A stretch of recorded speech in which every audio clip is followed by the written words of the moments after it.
Hey everybody, welcome to Resin Together. Are you looking for a project that you can do with your kids or something you can do for yourself for around the house, or even keep some mementos and keepsakes, some small items in resin to show off and be protected?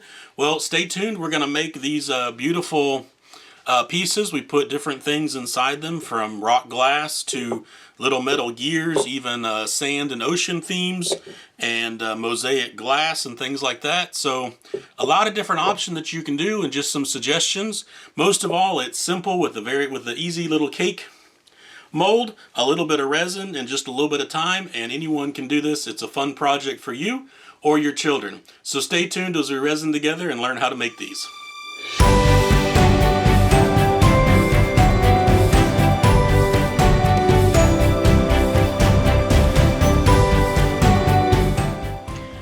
Hey everybody, we're excited to be back working on another project today. Today, like we said, we're working on making these paperweights, whatever you want to call them. They're not really coasters because resin doesn't make a great coaster. It doesn't absorb water very well. But great paperweights, great projects for kids. Now, I wouldn't recommend letting them work with the resin directly pouring it unless they're 14, 15, a little bit older to understand the dangers involved. But definitely kids, they can do the decorating part. So the first thing we're going to do is put a solid layer of color in the bottom of each one of these cups. Now this is just a silicone, actually baking mold that I get off of Amazon. They are 4 inches across and about 3/4 of an inch deep. So we're going to add about a 1/4 inch of fast curing, or not fast curing, but thin pour resin. This is the premium clear resin from the epoxy resin store. Great product. So we're going to do this. Now this part is the part for the parents to do, or an adult to be present. I wouldn't let young kids pour resin just because it can be dangerous for the skin, and of course if it gets in the carpet or anything, whatever it touches, it's probably not coming off. So we'll get that ready. So we've got 12 ounces of resin, because I did the math and said 4 inches across on a round mold is going to be about 1 3/4 ounces per cup. So I'll have just a little bit extra, but that's okay. Better to have a little bit extra to do something with than try to pour more, because you can't mix resin from two different mixes in the mold. It won't turn out. So I'm just going to divide this between the cups. And these are just plain paper bathroom cups, nothing special.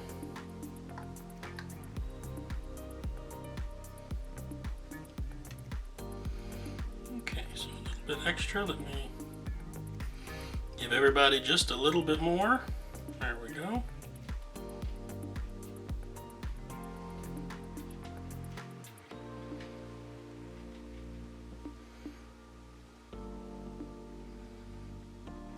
Now what we're going to do, like I said, is put a solid color in the bottom of each one of these cups, and then from there we'll put different things in each one just to give it some interest. This color is from Black Diamond, and it is the Midnight Blue. And we're going to give it a decent amount. Remember, when you're working with thin pours of resin, it takes more mica powder to get a dark color than it does when you're working with thick, because you have less distance for the light to travel, so it'll penetrate much easier. So we'll mix this together. Be right back with the blue. Alright, and there we go with the Midnight Blue. Very dark. This one I think is actually going to be the bottom of like a seashore, and we're going to put some sand and seashells on top. So I'm just gonna pour it. Nice coat across the entire surface. There we go. And something I've learned, just a quick shot. This is 99% isopropyl alcohol. Not too much, just one little squirt. And you can't see it maybe, but the bubbles are just popping like crazy. It messes with the surface tension, and so it makes that a lot better. So next we have from Eye Candy. This one is Scarlet. A nice vibrant red. We're gonna find some different things to put in these to really use these as a foundation for objects or stickers, things like that will embed in the resin, and I think it'll look really nice. There we go with the scarlet again, a nice vibrant red color. Got some mica powder on the edge here. Let me get that off because it will definitely float to the surface and not look good. So make sure it mixes well, and if there's any loose, just kind of get that off. And don't forget to scrape the sides and bottom and pull your stick out, because the mica powder will stick to the sides of the stick. So when you stir, as Mom would say when I used to help cook, stir deep. Still haven't figured out what that means, but scrape, scrape, scrape, and get it really good and mixed. You don't want any of that mica powder floating up because it won't look right. Alright, we'll give that a pour in.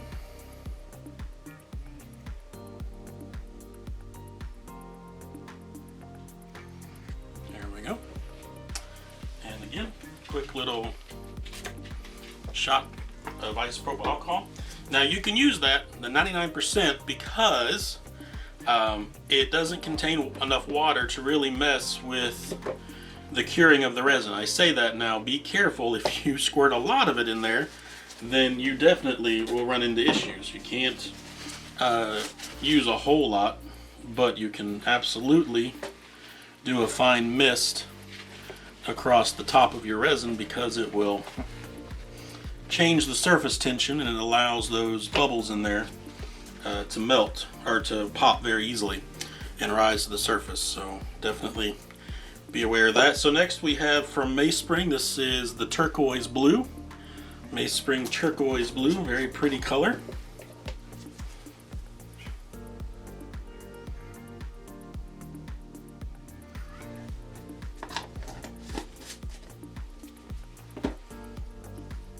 There we go, a beautiful turquoise there.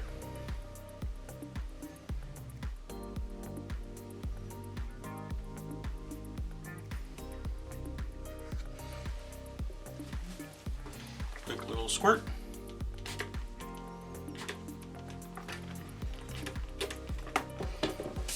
There we go. Alright, next we have our black diamond emerald green. The emerald green. Trying to use a variety of colors, and then we'll, like I said, find items to put down in here. Now that can be all kinds of stuff. Like I said, sand and seashells will be one of them. Probably some various little metal trinkets or gemstones. Be careful with plastics, because resin and plastic don't always get along. Some types of plastic are melted by the resin. Some types of plastic are melted by the heat generated when the resin cures. So just be careful with that. Alright, there's our emerald green. Pretty rich color.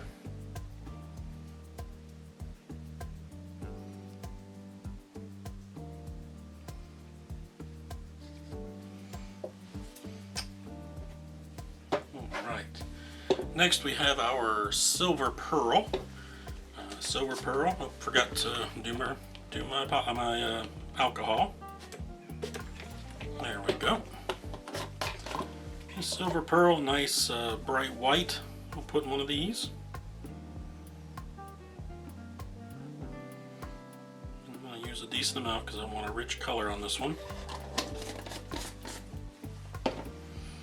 I say rich because it's a white color, but we want to make sure it's nice and dark, especially our deep pigment in there, because it's so thin that oftentimes the white mica powder can be a little bit transparent, and that's not what we want. This is kind of a base layer, so we don't want anything that it's sitting on to really show through. Here's the pearl white. It almost washes out with the lights, doesn't it? It's very kind of, not really iridescent, but definitely has that reflective quality to it. It looks very nice. I think you'll be able to see it on this reddish orange of the mold. Yeah, that shows up nice.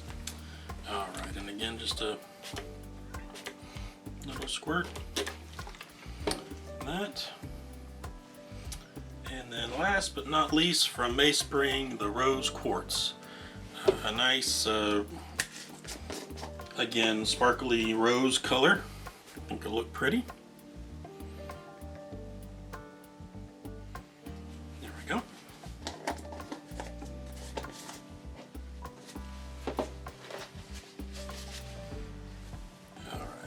All right, and there we go. Nice pink. It's a pinky copper.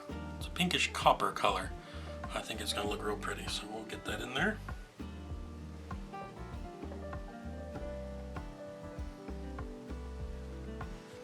There we go. And again, nice little spritz. Help get the bubbles out. And all right.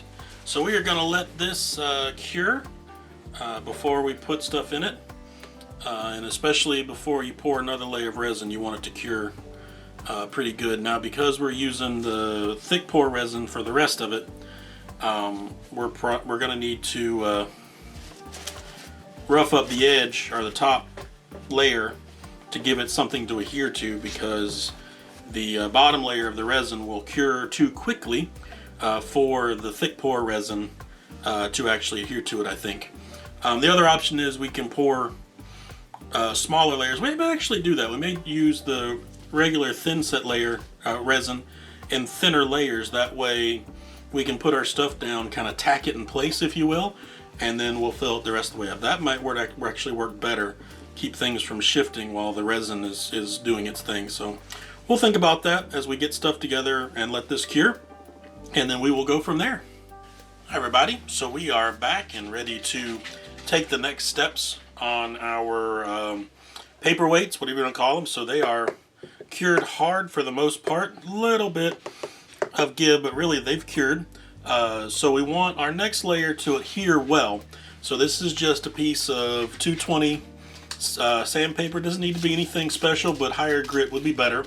And all I'm going to do is kind of rough the surface up a little bit. Nothing crazy. What this does is it gives some mechanical places for the next layer of resin to adhere. Remember, if your resin has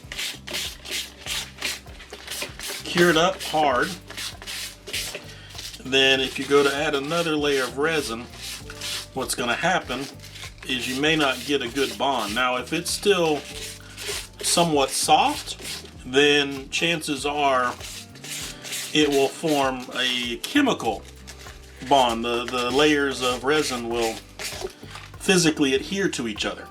And that's very strong, and you don't need to worry about that. But if that hasn't happened, or if you have a cured resin, then you're just going to want to do this. Little scratch marks will give imperfections in that perfectly smooth surface that will give the next layer of resin something to latch into. That way it won't delaminate on you, which you don't want to happen.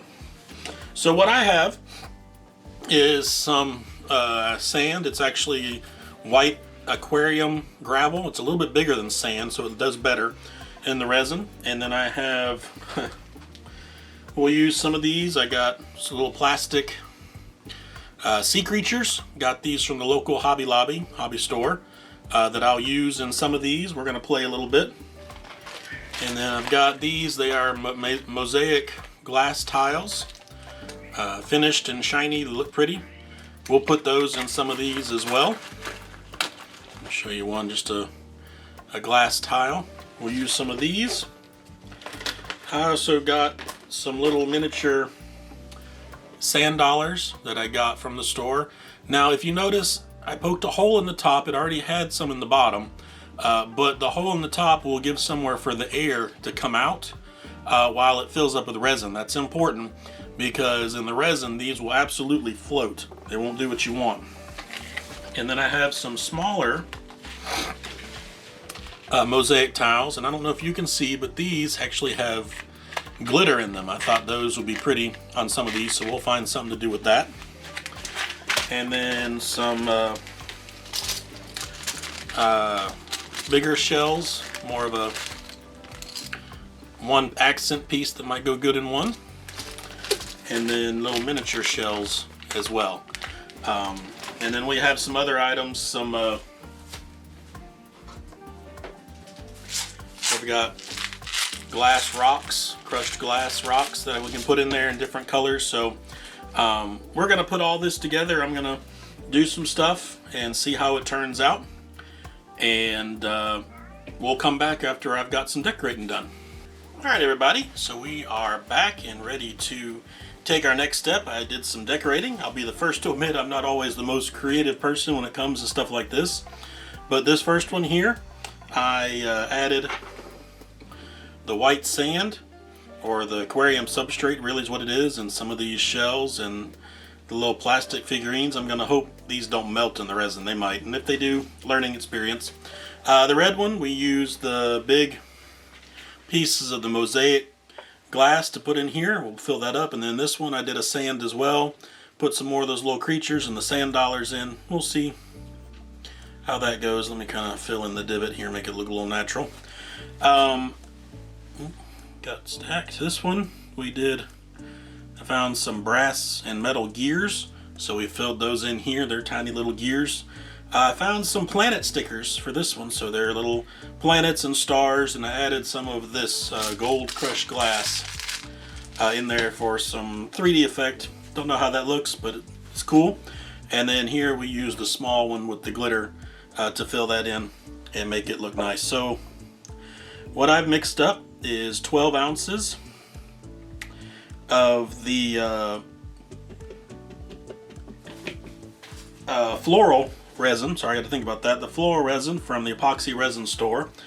This is kind of a deep pour resin, but we're doing about a 1/2 inch. The good thing is this releases air very easily. It's almost like water. It's a 3-to-1 epoxy, so it's really good about releasing air. And it's really thin, so it will, hopefully I can pour it without pushing out the pieces and getting everything out of whack. So we're gonna try our best to do that. So let me get started. We're just gonna pour very gently. I'm actually gonna pour it down the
So let's go back and fix some things. Now, one thing I see already is these sand dollars may not do well. They kind of almost absorb the resin, so that may be a it's the first time I've tried using them, so it may be a learning experience that they're just not good in resin. We'll see how that turns out.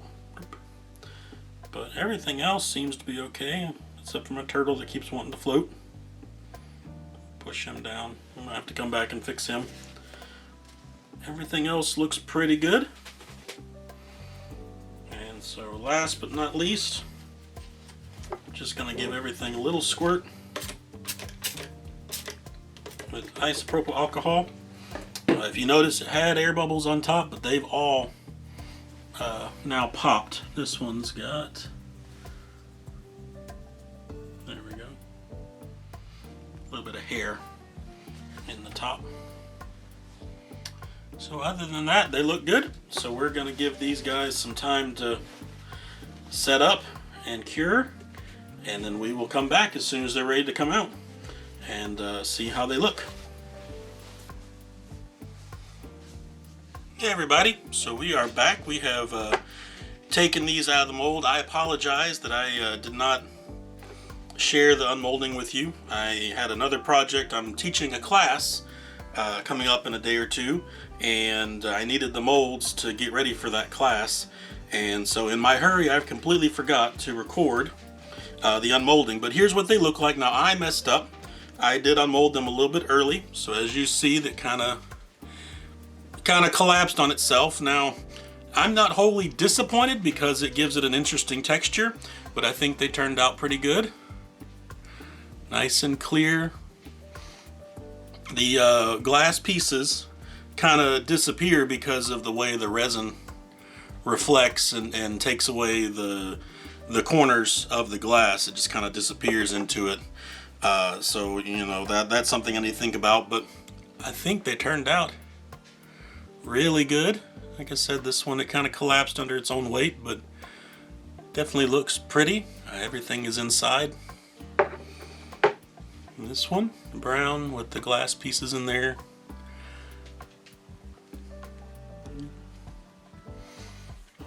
Again, nice, simple.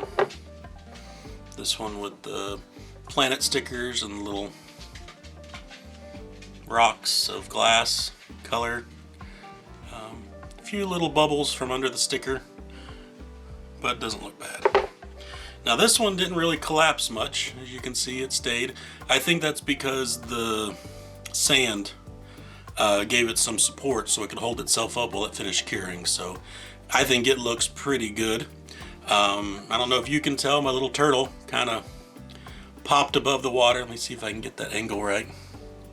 Yeah, it kind of popped his head just barely above the water, which I think gives it a cool look. I think it looks cool. So I'm happy with these. And then the one with the little gears in it. Also, I think they turned out good. So I think these would be great little projects. They're simple and easy, doesn't take a lot of resin. And these could be projects you do with your children. Now I would definitely caution that if you use it as a child's, you know, as an activity to do together, that parent supervision is definitely required. And keep in mind, resin is unforgiving. So if it gets in their eyes or on them or their clothes, then it's not going to come off real easy. So I would be very careful, and you know, use your best judgment as a parent or as an adult to decide what age level is correct for the resin that you're doing. I think, you know, junior high, high school, in my opinion, you know, they're ready.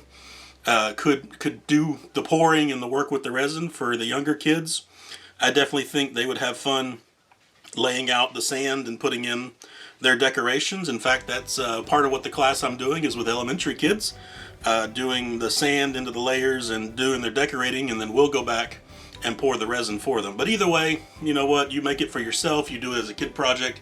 The most important thing is that you have fun and that you enjoy what you're doing. That is what matters most. And that is why we do this and why we resin together. So I want to thank you for being with us today. I hope you enjoy this project. If you do, give the video a like. Let us know that you enjoy things like this. And please don't forget to subscribe to the channel. It helps me. And it also will let you know anytime I post new videos. Most of all, as I said, thank you for joining us and resin together with us.